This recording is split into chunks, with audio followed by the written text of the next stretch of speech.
Kinagabihan lumabas na ng villa nila si Armando. Aalis na raw kasi ang mga staff nito tinahanap to para magpaalam. Nakahiga na siya at kasalukuy ng inaantok kahit pa alas 8 pa lamang noon ng gabi. Hindi naman kasi siya nakapag-siesta kanina. Bahagya na lang siyang nakadilat na magpaalam ito na lalabas kaya tinayaan na siya nitong makapagpahinga. Naramdaman pa niyang kinumutan pa siya ni Armando at tinalikan siya sa noo bago tuluyang lumabas. Lumipas ang oras at natulog na siya. Pasado alas 11 na magising siya sa isang masamang panaginip. Si Armando daw, kinuha ng masasamang loob at pinatutubos kapalit ng 100 milyon. Napabalik ko siya ng bangon. Wala sa loob na pinunasan niya ang palad, ang pawisang noo kahit pa nakabukas ang aircon sa loob ng kwarto. Nilinga niya to sa kanyang tabi pero wala doon si Armando. Hindi niya alam pero bigla siyang kinabahan. Paano kung nagkatotoo ang panaginip niya? Paano kung may kumuha kay Armando at hindi niya na ulit to makita? Dagli ang pagragasa ng kaba sa kanyang dibdib. Dali-dali siyang bumangon. Hahanapin niya ito? Naalala niyang nagpaalam nga pala ito na ihahatid ng mga kasamahan pero hindi na to nakabalik. Sabihin pang kanina pang alas 8 yon. Kumuha siya ng cardigan at habang sinusuot iyon, humahakbang siya palabas ng silid. Sinalubong siya na malamig na simoy ng hangin na nagmumula sa dagat. Wala nang tao sa paligid at bahagya siya nakakaramdam ng takot dahil doon. Pinuntahan niya ang mga lugar na posibleng puntahan ni Armando pero ni anino nito hindi niya nakita. Doon, nag-umpisa na siyang mag-alala. Naiwan sa kwarto ang cellphone nito kaya hindi niya na ito matawagan. Mando, nasan ka na? Bulong ng kanyang isip. Babalik na sana siya sa villa nila nang maalala niya na baka nasa construction site ito ng extension ng Villa Celestina. Kahit takot, ipinasya niyang magpunta doon mag-isa. Hindi niya alam kung bakit pero tila may nagbulong sa kanya na pumasok sa pinakagandang villa na ayon kay Armando, eksklusibo para sa kanila. May ilaw sa labas noon, gayon din sa pinakalob ng sala at tama nga si Armando. Halos mayayari na yon. Nabuhayan siya ng loob at nagkaroon siya ng pag-asang nararoon si Armando dahil nakaawang ang bahagya ng pinto noon. Tamang-tama para ipasok niya ang sariling katawan. Pumasok siya at nilinga ang mata sa kabuuan ng sala. May sofa na siyang nakikita doon pero hindi yan ang umagaw ng atensyon niya. Kung hindi ang dalawang taong nasa ibabaw niyon na magkaulayaw. Walang iba, kung hindi si Armando at Lorna. Daig pa niyang natuklaw ng ahas dahil sa nakita. Malamlam ang liwanag ng ilaw pero kahit sa dilim hindi niya po pwedeng ipagkamali ang bulto ni Armando. Sigurado siyang ito ang kaulayo ni Lorna bukod pa sa suot nitong damit kanina bago siya iwan sa silid. Kapag dakay nanikip ang kanyang dibdib, bumuhos ang walang katapusang luha sa kanyang mga mata.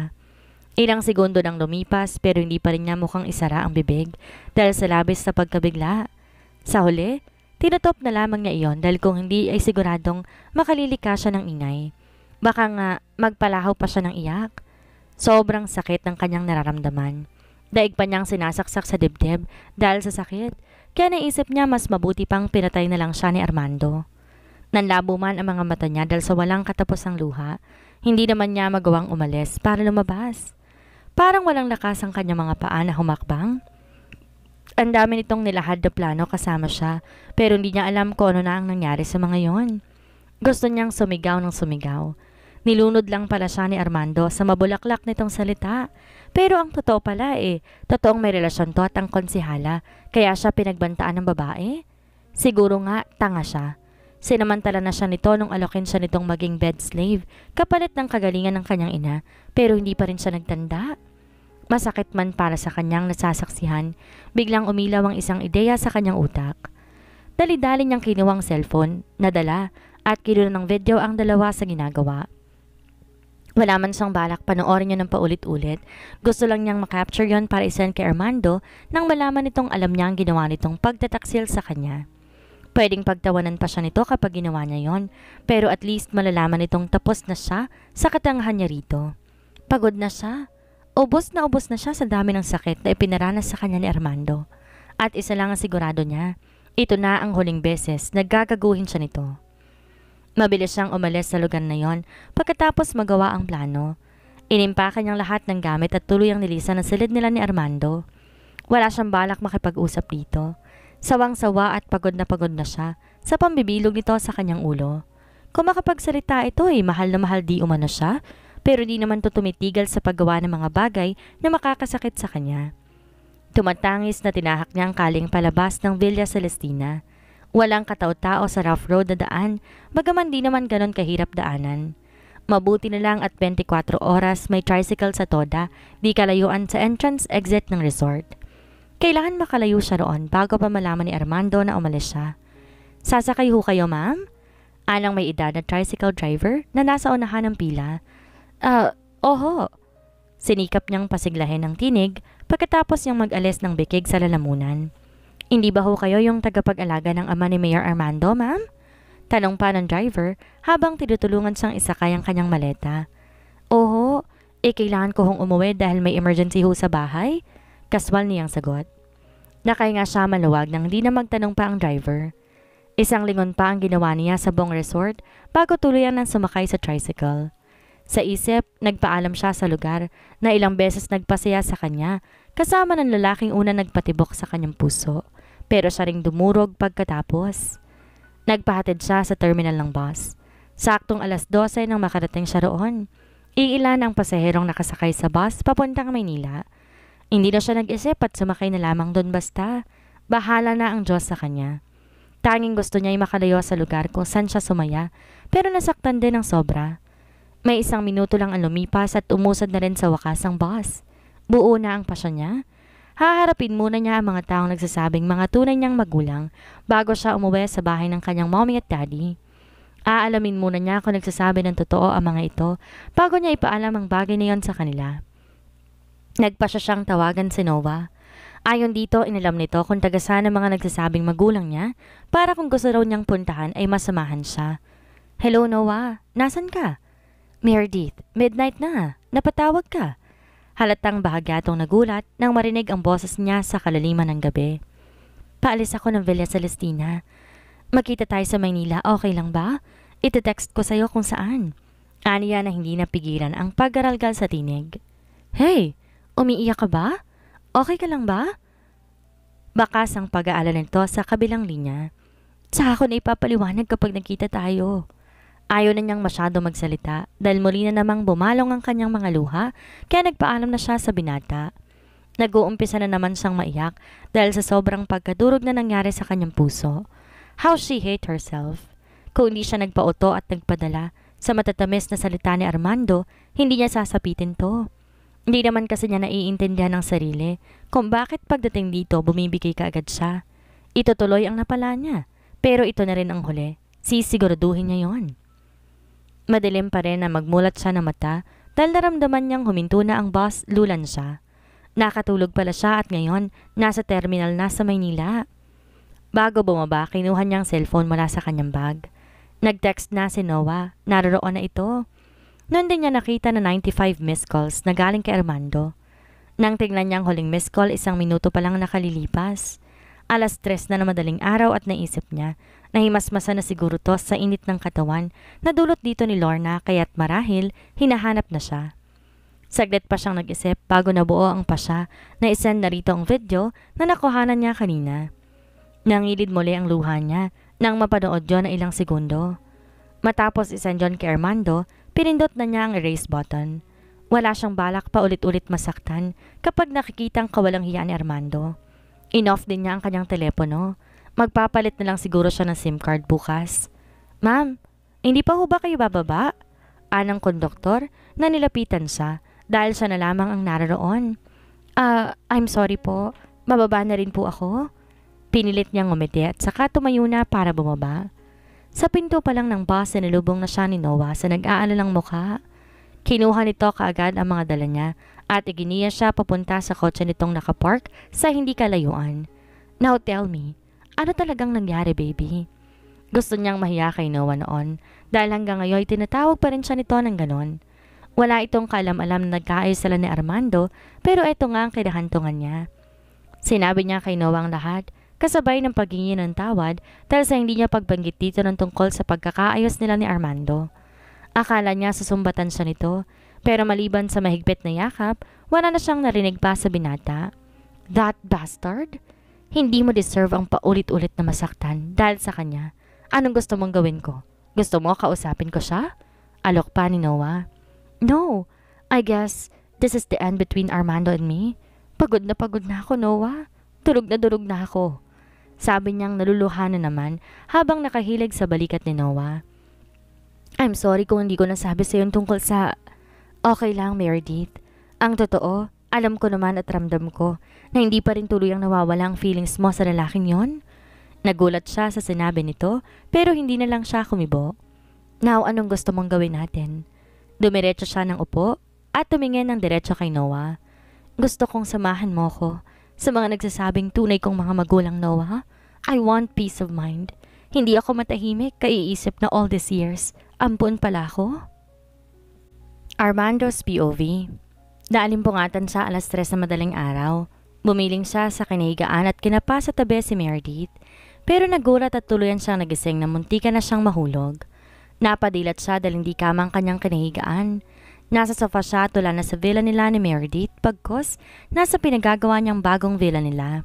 Nangunot ang noo niya dahil doon. Anong ginagawa niya rito? Bumangon siya at umupo sa sofa. Nasa po niya ang ulo dahil bagyang kumirot iyon kaya ipinilig niya habang salubong ang kilay. Pinilit niyang maalala kung paano siya napunta dito at kung nakatulog pa siya. Tahimik siya nag-isip.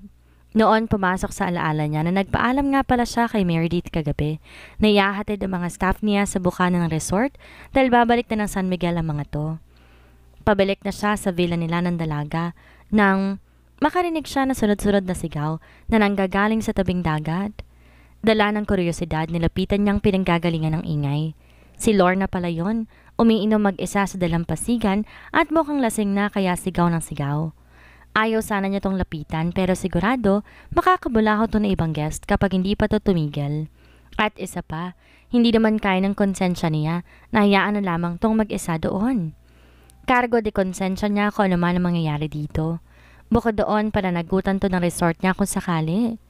Nilapitan niya ito at pinagbigyan sa hiling nitong tumagay na isang baso pero pagkatapos noon hindi na niya alam ang mga sumunod na nangyari. Di niya na alam kung paano siya nakarating sa pinapagawang villa samantalang alam niya, hinihintay siya ni Meredith.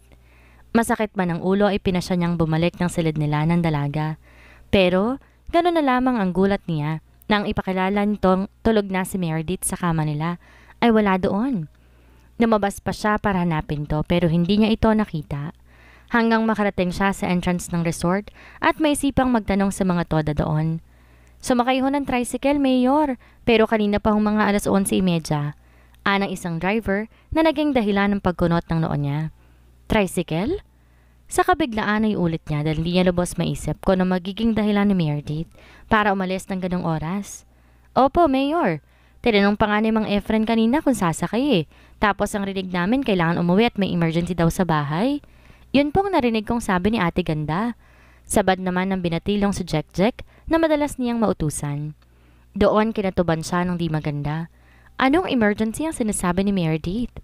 Salamat, Jack. Malalaki ang hakbang na bumalik siya sa villa. Mabilis niyang tinignan ang closet nila ni Meredith at nanlumo siya na makitang wala na nga kahit isang gamit nito. Pabalibag niyang isinara ang closet at pabalang na umupo sa kama. Hindi niya maintindihan kung ba't to umalis mag-isa kahit bahating gabi na. Kahit kilala sila sa lugar, hindi pa rin naman nawawalan ng masasamang loob doon, lalo pat pansinin sa daan si Meredith kahit madilim. Nag-aalala siya rito pero mukhang kasalanan niyang nangyari. Baka nagalit to dahil hindi siya nakabalik kaagad kanina. Baka naghintay to ng matagal sa kanya. Kinuha niyang cellphone, tinawagan ang numero ng dalaga. Palakarin man kasi niya ang mga bodyguards, malit ng tsansang makita to dahil 3 oras nang nakalilipas. Pero inabot yata siya ng 1 oras kakadial sa number ni Meredith. Hindi pa rin to sumasagot. Naka 95 missed call siya pero walang Meredith na sumagot. Shit! Hindi niya napigil ang sariling mapamura dahil sa kalituhan at pag-aalalang nararamdaman. Kung totoong may emergency sa bahay, kagaya ng sabi ng mga tricycle driver na sinabi ni Meredith, dapat sana'y nagsabi man lang to sa kanya. Unti-unting nililukob ng inis ang kanyang sistema. Inon niya ang wifi ng kanyang cellphone. Baka sakaling online si Meredith, i-chat niya na lang to sa messenger. Pero sa paglipas ng ilang segundo, nag-notify si messenger niya ang isang video na galing kay Meredith. Nabuhayan siya ng loob. Iniisip niyang baka video yon ng dalaga na nagpapaliwanag kung bakit to umalis nang walang paalam, pero hindi pala. Nanlaki ang mga mata niya. Kakaibang kilabot ang lumukob sa kanyang katawan. Nang makita ang nasa video, walang iba kundi siya kasama si Lorna. Nasa ibabaw ng sofa kung saan siya nagising kanina at magkaulayaw, bagay na hindi niya maalalang naganap. Muli, napamura siya sa isip kasabay ng paglitaw ng ideya sa kanyang utak. Tumayo siya. Naglakad sa direksyon ng villa na inookupa ni Lorna. Lorna! Lorna! Buksan mo ang pinto! Kinalampag niya yun ng kinalampag hanggat dito lumalabas. Pupungas-pungas pa itong pinagbuksan siya at bakas din ang pagkagulat sa mukha. Parang bigla itong nagising ng tuluyan. Mando, bakit ba? Mag-uumaga pa lang nga, bakit ba? Tanong nito pero alam niya, nagpapanggap lamang ito na hindi alam ang pakay niya. Hayop ka? Anong nilagay mo sa ininom ko kanina? Ha? Galit na tanong niya rito. Sigurado siyang may inilagay ito sa ininom niya kaya't nagawang nasa video. Yun din marahil ang dahilan kung bakit hindi niya matandaan ang lahat. Ano bang nilagay ang pinagsasabi mo? Mando? Wala akong tangka pa nitong magkaila pero hindi niya na ito hinayaan na magsalita. Inawakan niya magkabilang pisngi nito gamit ang isa niyang palad sa sobrang galit na nararamdaman niya. Kaayos pa lang nila ni Meredith pero sinirang lahat ng babaeng to ang plano niya para sa kanilang dalawa ng babaeng pinakamamahal. Hayop ka? Huwag mong subukan magsinungaling dahil alam kong may inilagay ka sa ininom ko kanina. Now tell me straight to my face kung ano yon. Kung ayaw mong mabroadcast sa buong San Miguel kung anong klase kang babae. Mabalasik niyang sabi tsaka mas binaon pa ang mga daliri sa mukha ng konsehala. Napangiwi ito. Tandang nasasaktan sa ginagawa niya pero wala siyang pakialam. Kung babalik ta rin siya nito, hindi na rin yon importante. Okay lang na mawala sa kanya ang posisyon ng pagiging mayor kesa naman si Meredith na naman ang mawala sa kanya. Hindi na niya yon gusto.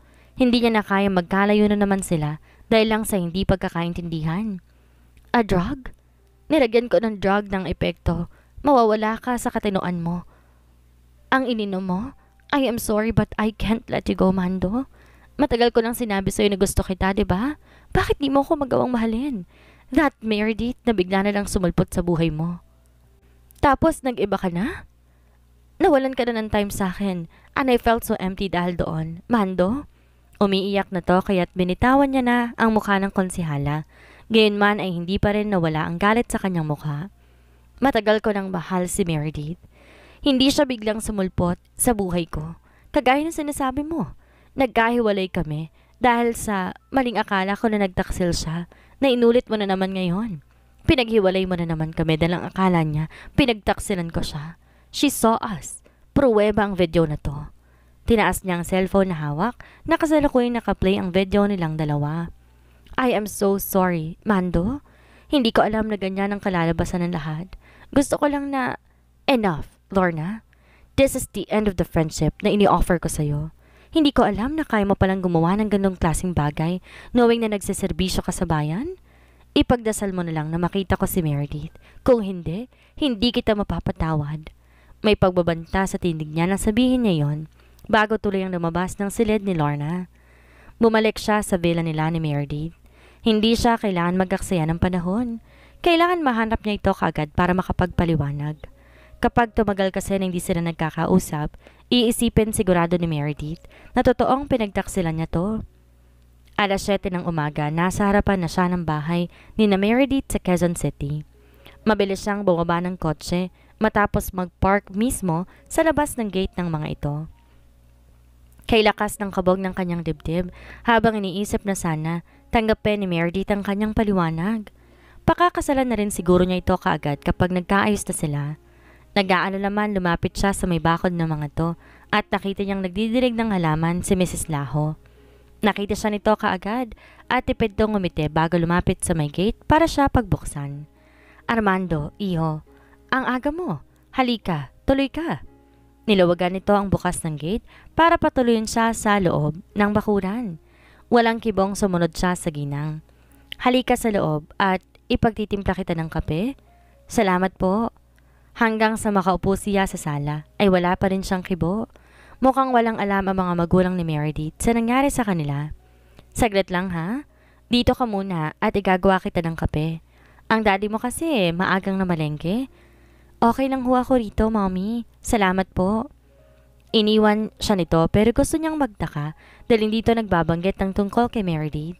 Bagay na naiintindihan niya kung bakit nang muli itong magbalik dalang kape niya ay umupo sa kaharap niyang sofa. Si Meredith ba pumasok na sa mansyon, iho? Noon niya napagtanto na wala ngang alam ang mga to sa mga nangyari. Pero nasaan si Meredith? Alam niyang hindi totoo na may emergency sa bahay ng mga to, kaya ito umuwi. Pero nasan to? Kung wala naman pala ito sa bahay ng mga magulang. Hindi ho ba umuwi si Meredith dito, mommy? Kinakabahang tanong niya. Abay hindi, iho. Hindi ba't magkasama kayo sa resort ninyo? Nagulat at halatang kinakabahan na rin ang ginang. Damn! Napamuras siya sa isip. Nanlumo siya sabay ng mas matinding pag-aalala na lumukob sa kanyang pagkatao. Kung wala dito si Meredith, nasan to? Dooy nagpasya na siyang sabihin sa ginang ang ginawang pag-alis ni Meredith sa resort. Umalis siya kagabi ng 12:00, ma. Nalaman ko lang ho sa mga tricycle driver dahil doon ho siya sumakay at hindi ko nagpaalam sa akin. Ang sabi ho may emergency daw dito sa inyo kaya siya uuwi. Pero wag ho kayo mag-alala. Baka naman nagpunta lang si Meredith kay Jonah. Aniya sa ginang na nag-uumpisa ng mamula ang mata. Nagpasya siyang wag na munang ipaalam sa mga to ang nagtulak kay Meredith para umalis. Sa ngayon, ang mahanap si Meredith ang pinakagusto niyang gawin para makapagpaniwalag siya rito at maayos ang lahat sa kanila. Ano kaya ang kahinatnan ni Meredith sa paghanap niya sa taong nagsasabing tunay niyang mga magulang? Ano ang gagawin ni Armando para malinis ang pangalan niya kay Meredith? Yan ang ating aalamin sa susunod nating kabanata.